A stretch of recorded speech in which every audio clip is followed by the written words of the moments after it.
Hi, ಎಲ್ಲರೂ ಹೇಗಿದ್ದೀರಾ? ಎಲ್ಲರೂ ಚೆನ್ನಾಗಿದ್ದೀರಾ ಅಂತ ಭಾವಿಸ್ತೀನಿ. ಇವತ್ತು ಕೆಲಸ ಎಲ್ಲ ಮುಗಿಸಿ ಬಟ್ಟೆ ಕಟಿಂಗ್ಗೆ ಅಂತ ಕೂತ್ಕೊಂಡೆ. ಬೆಳಗ್ಗೆ ತಿಂಡಿ ಎಲ್ಲ ಮಾಡಿ ಮಗನ ಸ್ಕೂಲಿಗೆ ಕಳಿಸಿ ಬಟ್ಟೆ ಕಟಿಂಗ್ ಮಾಡಿಬಿಡೋಣ ಅಪ್ಪ ಇವತ್ತು ಅಂತ ಅಂದ್ಬಿಟ್ಟು ಒಂದು ಸ್ವಲ್ಪ ಬಟ್ಟೆ ಇತ್ತು. ಕೊಟ್ಟಿರೋರು ಬೇಗ ಕೊಡಮ್ಮ ಅಂತ ಕೇಳ್ತಿದ್ರು. ಅದಕ್ಕೆ ಇವತ್ತಾದರೂ ಒಳ್ಳೆಯನ ಮಿಷಿನ್ ಕೂತಿ ಬಟ್ಟೆನ ಅಂತ ಅಂದ್ಬಿಟ್ಟು ಕಟಿಂಗ್ ಮಾಡೋಣ ಅಂತ ಕಟಿಂಗ್ ಮಾಡ್ತಾಯಿದ್ದೆ.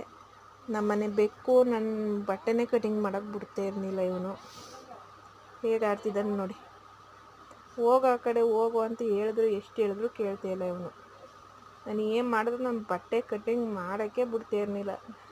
ಇವಾಗ ತಾನೇ ಅನ್ನ ಹಾಕಿ ಹಾಲು ಬುಟ್ಟಿ ಬಂದೆ, ತಿಂದವನೆ, ಹೊಟ್ಟೆ ತುಂಬ ಊಟ ಮಾಡವನೆ. ಊಟ ಮಾಡಿದ್ರು ಈ ಥರ ಆಡ್ತಾವನೆ. ಕಟಿಂಗ್ ಮಾಡಬಾರ್ದಂತೆ ನಾನು. ಇವನ ಜೊತೆ ಆಟ ಆಡ್ಕೊಂಡು ಕೂತಿರ್ಬೇಕಂತೆ. ಇವನಿಗೆ ಹಾಲು ತರೋಕ್ಕೆ ದುಡ್ಡೆಲ್ಲಿಂದ ತರೋಣ ನಾನು?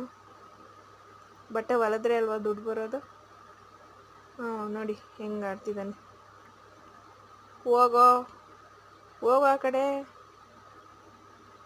ಹೋಗೋ ಆ ಕಡೆ ಹೋಗೋ. ಹೋಗಲ್ಲ ಅವನು. ಇವತ್ತು ನಾನು ಬಟ್ಟೆ ಕಟಿಂಗ್ ಮಾಡೋಕ್ಕೂ ಬಿಡಲ್ವಂತೆ. ನೋಡಿ ಇಲ್ಲಿ ಕೈ ಹೇಗೆ ತಬ್ಬಿಡ್ತಾನವನು. ಹೋಗ ಬರ್ತೀನಿ ಫ್ರೆಂಡ್ಸ್. ನೋಡಿ ಯಾವ ಥರ ನಮ್ಮನೆ ಬೆಕ್ಕು ನಂಗೆ ಹಿಂಸೆ ಕೊಡ್ತಿದೆ.